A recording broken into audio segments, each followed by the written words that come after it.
Hello, ladies and gentlemen. I want to take some time today to tell you about some of the infamous emperors, both good and bad, from Rome's empire period. Please take notes in the chart given to you as you watch this flipped lesson.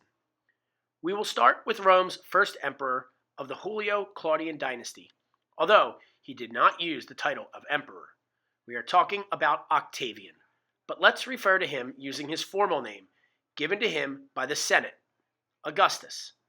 Augustus's rise to fame came as adopted son to Julius Caesar, and through his battles with Mark Antony and Cleopatra.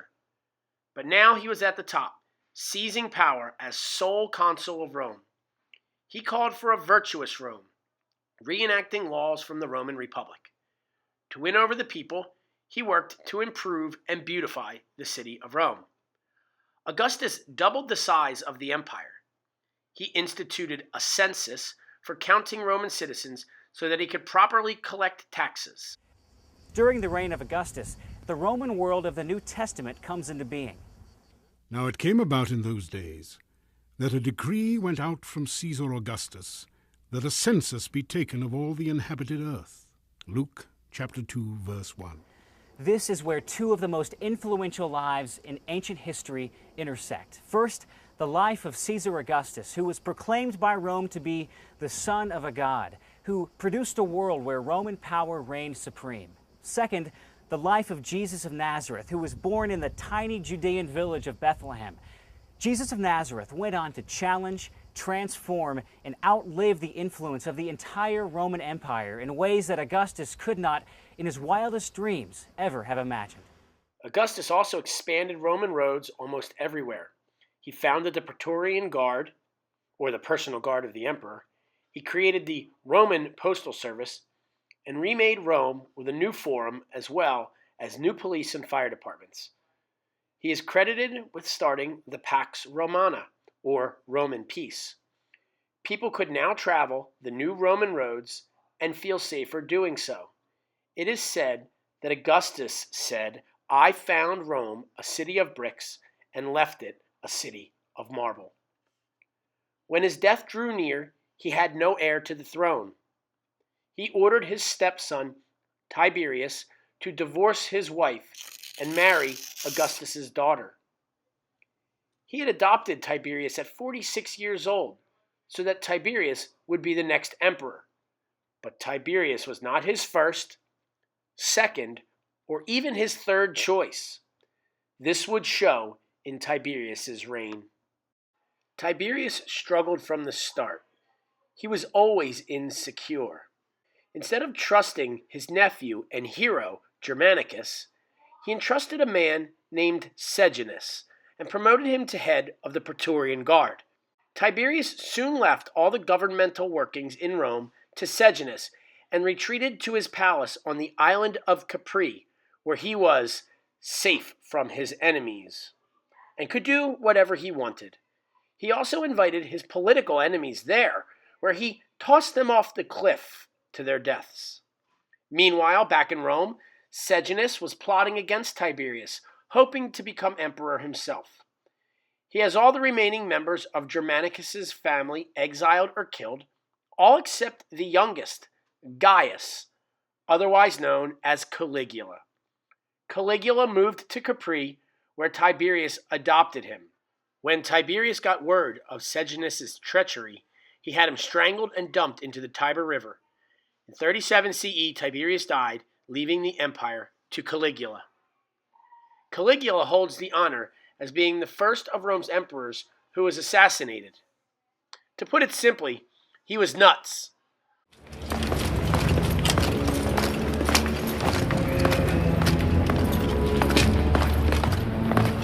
Senators, the Emperor of Rome.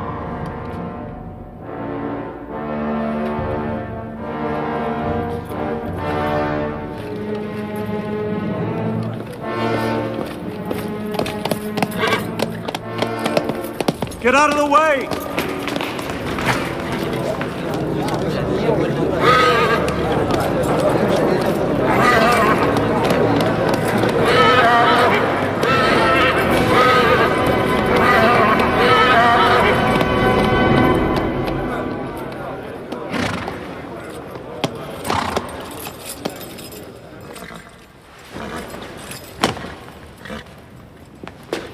Senators, a gift for you on the feast of Augustus. Strong and graceful, bred for war, accustomed to burdens, wise in his generation, a gourmet with a nose for the sweetest hay.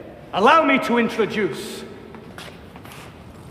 Insutatus, a new senator of Rome. You will treat him as your peer in every debate.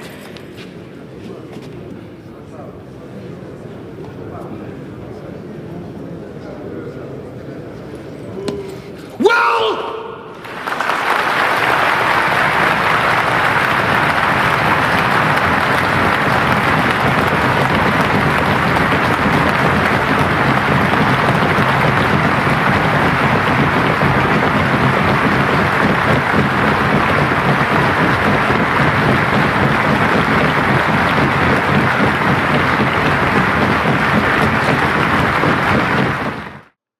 Caligula didn't last long. He was killed by his Praetorian Guard. They found old bumbling Uncle Claudius hiding behind the curtain. It is rumored that he bribed them, but who knows? It was his time to shine. No single emperor can claim credit for the success of the aqueducts. They were built over the course of several centuries. But it was the disfigured, stuttering Emperor Claudius who arguably had the greatest impact on Rome's water supply. Before he assumed power, Claudius had been a royal laughingstock who was considered an invalid and even hidden from the public eye. Claudius had a stutter, we hear. He had a little bit of a limp. He was hard of hearing. So people didn't really know what to do with Claudius. In spite of his shortcomings, Claudius was cunning enough to seize power when an unlikely opportunity presented itself. In 41 AD, most of the royal family was murdered to avenge the bloody reign of Claudius's nephew, Caligula. But Claudius was spared after he was found cowering behind a curtain. With his life hanging in the balance, he managed to bribe Rome's Praetorian guards into proclaiming him emperor. His timely bribe would change the course of Roman history. Once he became emperor, he seems to have ruled in many ways, at least by our standards, well. He clearly was not a stupid man. During the reign of Claudius, the empire took several surprising steps forward. On the frontier, his legions conquered Britannia, something even Julius Caesar failed to do. And back home, he built two major aqueducts, the Aqua Claudia and the Anio Novus, which dramatically increased the amount of water flowing into Rome. Aqueducts are not that complicated in theory. That is that water seeks its lowest level, and therefore that you can run water down a slope from any area to another area. So that's a pretty simple premise that everybody would have known. But that the practice of creating an aqueduct is another thing. The Romans engineered their aqueducts to approach the city on a gradual declining angle, or gradient. That gradient was just several inches every 100 feet. The slope of the aqueduct had to be calculated from great distances, 20, 30, sometimes even 40 miles, from the source in the mountains to the cities themselves. That had to be consistent. They couldn't deviate from it, regardless of what the terrain was. To maintain the water's precise descent through high mountains, Roman engineers dug perfectly angled tunnels through them. When the pipelines reached low valleys, they were elevated on stone walls. If the walls needed to be higher than 6.5 feet off the ground, the Romans saved building materials while still adding strength by perfecting an ancient engineering concept, the arch. The arch revolutionized architecture in the ancient world by permitting far greater spans than had been allowable before. They basically changed the spatial conception totally of Roman architecture. Arches were built around a temporary wooden framework that held each stone in place until the keystone was laid in the center.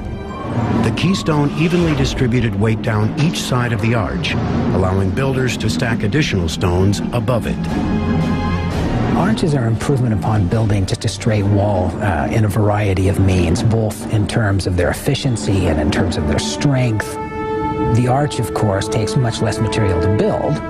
Arches are very strong at supporting things like roofs and aqueducts and whatever you want to put on top of them.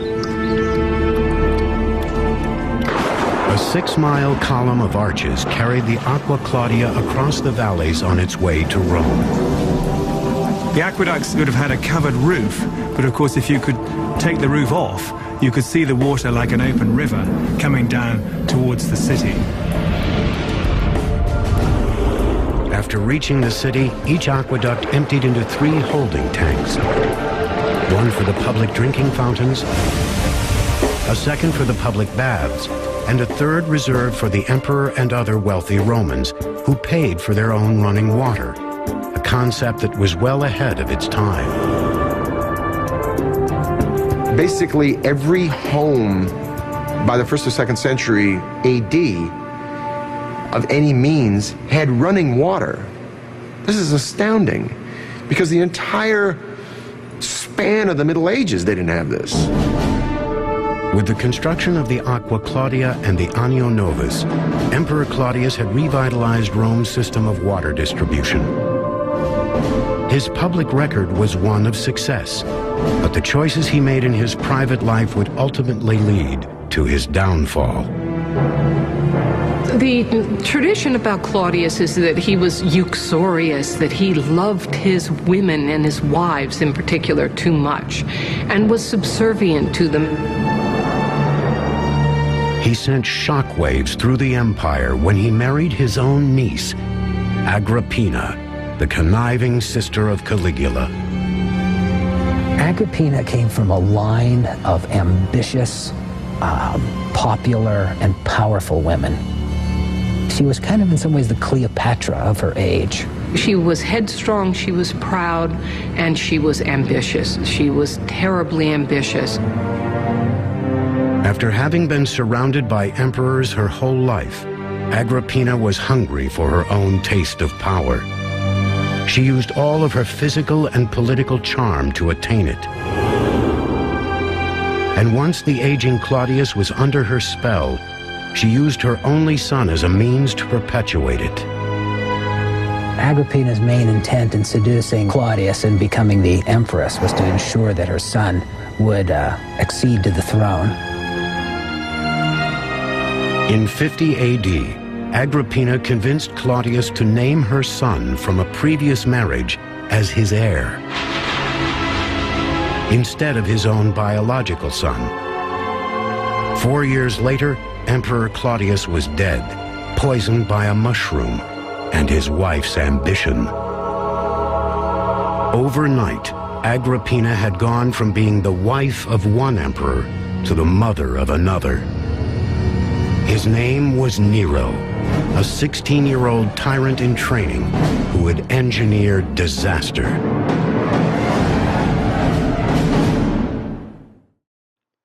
Nero was perhaps the most infamous of Rome's emperors. His 14 years of rule were marked with political and family murders, the persecution of Christians, and a passion for the arts. At first he was seen as generous and friendly with the Senate, but soon his rage came out. He tried killing his mother by sinking her boat, but she swam to shore, so he sent guards to kill her.